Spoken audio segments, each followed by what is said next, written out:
இசையின் குறியீடாக அமைந்துள்ளது எனலாம். யாழ் கருவியை மட்டுமன்றி அதிலிருந்து வெளிப்படும் இசையையும் குறித்து நிற்கின்றது.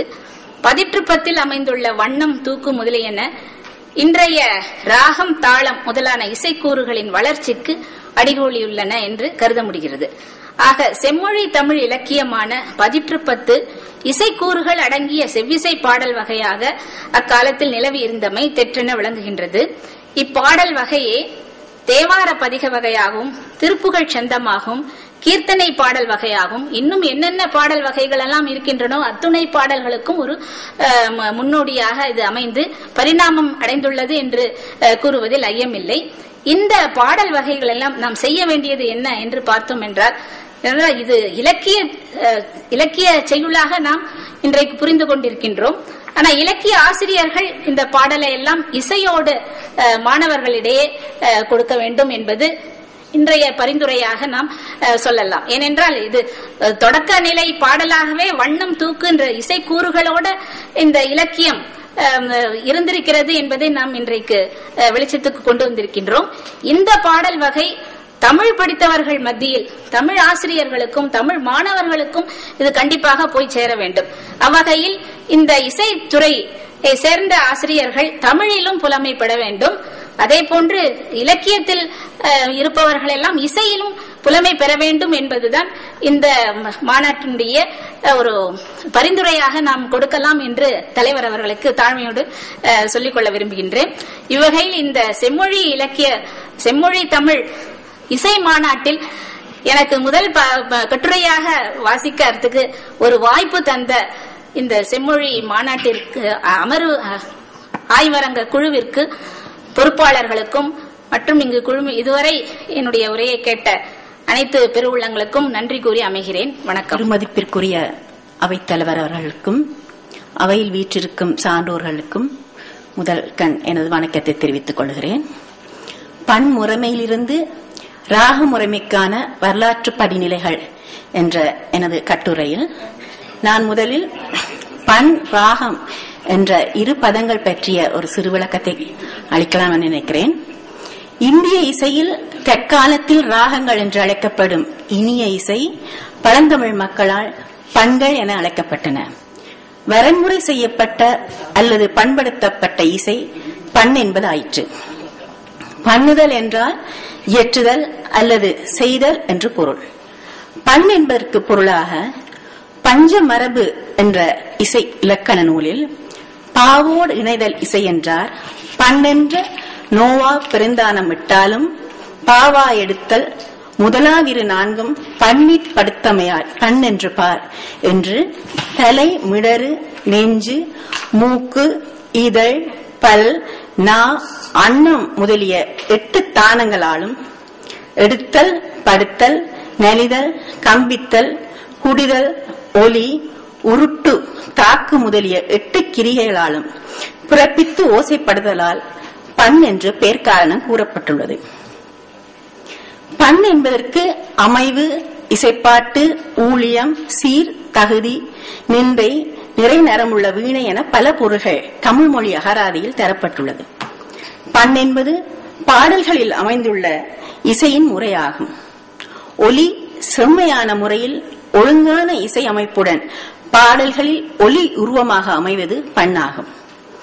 பண்படுத்தப்பட்ட இவ் இசை ஒலித்தொடர்கள் வடமொழியில் அமைந்த ராகம் என்ற சொல்லோடு ஒத்தமைகிறது. ராகம் என்ற சொல் மதங்கரின் பிருகதேசி, அதாவது 9ஆம் நூற்றாண்டில் எழுதப்பட்ட வடமொழி நூலில் முதலாக காணப்படுகிறது. இவர் ராகம் என்பதன் விளக்கமாக அழகிய கமகங்களோடு கூடிய சுரக்கூட்டங்கள் என்றும் மக்கள் கேட்டு இன்புறும் தன்மையது என்றும் கூறுகிறார். ராகம் என்ற சொல் ஒரு சில பண்களின் பெயர்களில் இணைப்பாக காண முடிகிறது. சான்றாக அராகம், தக்கராகம், பழந்தக்கராகம், நட்டராகம், மேகராக குறிஞ்சி போன்ற பண்களை குறிப்பிடலாம். தமிழிசை வரலாற்றை ஆராயும் போது 7ஆம் 8ஆம் நூற்றாண்டுகளில் அருளப்பட்ட தேவாரங்களே முதலாக நமக்கு கிடைத்த பண், தாள அமைப்புடன் கூடிய இசை வடிவங்களாகும். தேவார பாடல்களே பண்களில் அருளப்பட்ட முதன்மை பாடலாக நமக்கு கிடைத்துள்ள போதிலும் சங்க பாடல்களும் பன்முறைக்கேற்ப பாடப்பட்டன என்பதை பல அகச்சான்றுகள் வாயிலாக அறியக்கூடியதாக உள்ளது. சங்க காலத்தில் திணைகள் வகுக்கப்பட்டு அவற்றிற்குரிய முதற்பொருள், கருப்பொருள், உரிப்பொருள் ஆகியன வரையறை செய்யப்பட்டிருந்தன. குறிஞ்சி, முல்லை, மருதம், நெய்தல், பாலை ஆகிய ஐவகை நிலங்களுக்குரிய 14 கருப்பொருள்களை உரையாசிரியர்கள் குறிப்பிடுகின்றனர். சங்க இலக்கிய பண்ணை பற்றி உரையாசிரியர்கள் குறிப்பிடும் பொழுது நாற்பெரும் பண்கள் என குறிப்பிடுகின்றனர். அவை குறிஞ்சிப்பண், மருதப்பண், செவ்வழிப்பண், பஞ்சுரப்பண் என்பனவாகும். இந்நான்கு பண்களும் முல்லை தவிர ஏனைய நிலங்களுக்கு உரியனவாகும். சங்க காலத்தில் மேலும் பண்கள் உரிய காலங்களுக்கேற்ப பாடப்பட்டன என்பதை பல சான்றுகள் வாயிலாக அறியக்கூடியதாக உள்ளது. எடுத்துக்காட்டாக மருதப்பண் மருத நிலத்தில் காலை பண்ணாகிய பண் பற்றி சீரினது கொண்டு நரம்பினது இயக்கி யாழோர் மருதம் பண்ண புலந்து விரிவிடியல் எய்த என மதுரை காஞ்சி குறிப்பிடுகிறது. சங்க காலத்தில் காலங்களுக்கேற்ப பண்கள் பாடப்பட்டன என்பதனையும் அப்பண்கள் பகல் பண்கள், இரவு பண்கள், பொதுப்பண்கள் என வகைப்படுத்தப்பட்டதாகவும் அறிகிறோம். பிற்காலத்தில் ராகங்களை காலகாலத்திற்கேற்ப வகைப்படுத்தும் முறைக்கு இது வழிகோலியது எனலாம். குறிப்பிட்ட பண்ணின் பெயர் இடம்பெறாமலும் பண் பொது பெயராக சங்க இலக்கியங்களில் பல இடங்களில் இடம்பெறுகின்றது. சங்க இலக்கியங்களுள் 8 தொகையில் காணப்படும் பரிபாடலில் ஒவ்வொரு பாடலின் இறுதியிலும் இயற்புலவர், இசை அமைத்தவரின் பெயர், பாடப்பட்ட பண்ணின் பெயர் என தரப்பட்டுள்ளன. எடுத்துக்காட்டாக பாடல் எண் 14 பாடுபொருள் செவ்வாய், ஆசிரியர் கேசவனார், இசையமைத்தவர் கேசவனார், பண் நூதுரம். சிலப்பதிகார அரும்பத உரையில் ஆதி இசை 11,991 என குறிப்பிடப்படுகிறது. ஆதி இசை ஒவ்வொன்றும் ஒவ்வொரு பண்ணமைதி கொண்டன என்ற கருத்து உள்ளது. இவ் 11,991 ஆதி இசைகளை தொழிற்படுத்தி பாடுவது சாத்தியமில்லையாதலால் நாளடைவில் படிப்படியாக குறைக்கப்பட்டு பாடுவதற்குரிய பண்கள் 103 ஆகியது என்ற கருத்துண்டு.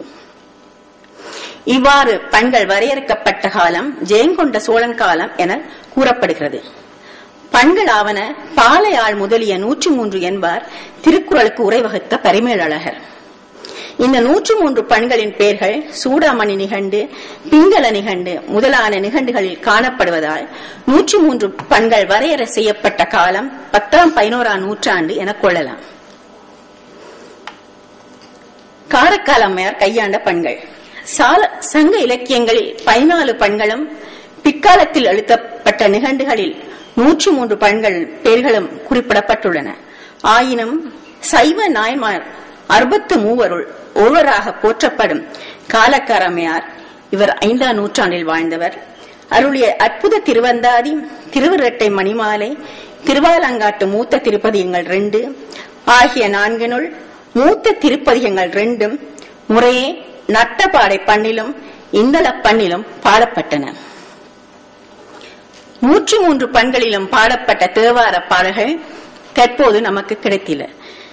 தேவார முதலிகளாகிய திருஞான சம்பந்தமூர்த்தி நாயனார், திருநாவுக்கரசு நாயனார் இவர்கள் வாழ்ந்த காலம் 7ஆம்-8ஆம் நூற்றாண்டு, சுந்தரமூர்த்தி நாயனார் இவர் வாழ்ந்த காலம் 9ஆம் நூற்றாண்டு ஆகியோரால் அருளப்பட்ட தேவாரங்கள் நமக்கு கிடைத்திருப்பவை 23 பண்களில் அமைந்த தேவாரங்களே. இவ் 23 பண்களுள் சம்பந்தர் 22 பண்களிலும்